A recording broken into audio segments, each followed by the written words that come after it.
I can still remember watching football games with my grandpa, who was one of the most passionate Pittsburgh fans you'd even meet. I can also remember the post-game phone conversations I'd have with my grandma, who was never afraid to criticize Bill Cowher on a decision she didn't agree with. Those are the memories I carry with me as an adult, and they're memories I'll carry with me for the rest of my life. Growing up a Steelers fan wasn't a choice in my household. It was just the way it was. While most of my friends were Cleveland Browns or Cincinnati Bengals fans, we grew up in a suburb outside of Columbus, Ohio. I grew up representing the black and gold. The first time I donned a Steelers jersey was Halloween, 1992. And while the jersey number I wore that night, Neil O'Donnell's No. 14, was somewhat regrettable. That night began a transformation from a kid that really didn't like sports to someone that today covers it as a profession. A few years after that Halloween, I decided to really see why my family was so obsessed with the Steelers. I was 10, and Pittsburgh had just lost an emotional, hard-fought Super Bowl to the heavily favored Dallas Cowboys.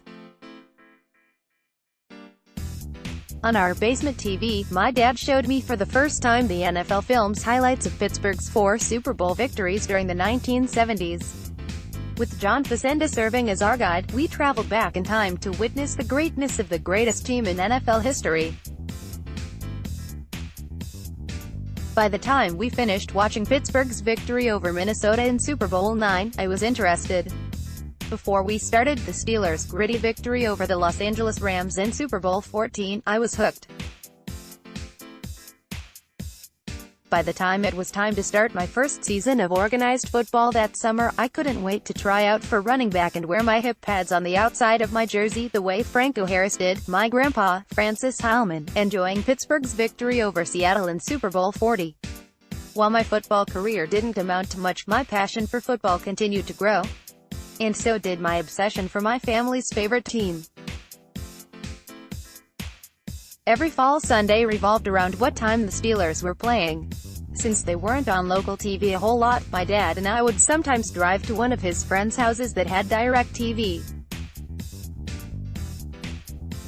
I loved those Sundays, being surrounded by Steelers fans that made it seem like, in a city surrounded by Browns and Bengals fans, you were in this special club, a club that, you know, cheered for good football teams.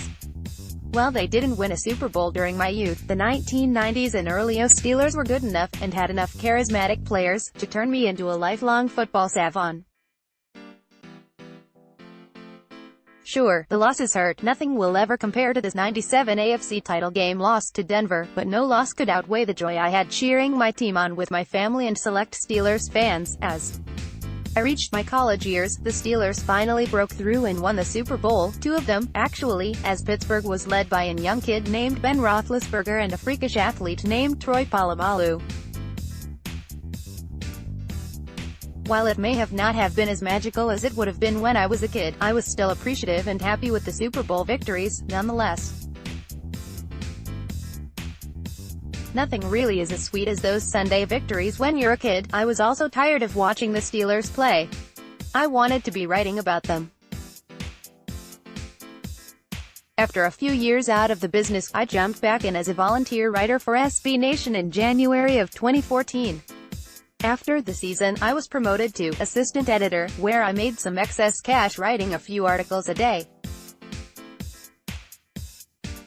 Then, in June of 2015, my life changed forever when I was called with regard to a job opportunity covering the Pittsburgh Steelers for 247 Sports.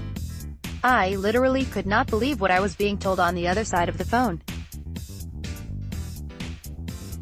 And after 2 phone interviews, I was presented with the opportunity of a lifetime, a chance to cover the team that had been a part of my family for decades. I'm now nearing the end of my 4th year covering the Steelers for 247 Sports. It's been an incredible ride, filled with a lot of personal highs and unbelievable experiences. While I'm not longer allowed to be a fan of the team, I don't make it a secret that I want them to win. Being objective doesn't mean that you don't have a rooted interest. I may have to be objective, but I'll never stop being passionate about this team. Last Sunday, week 15 of the 2018 regular season, I attended my first game at Heinz Field as a member of the media. While I tried to do my best to do my job and focus on what needed to be written, I did take a moment, right before kickoff, to think about my grandpa and grandma, who have since passed on.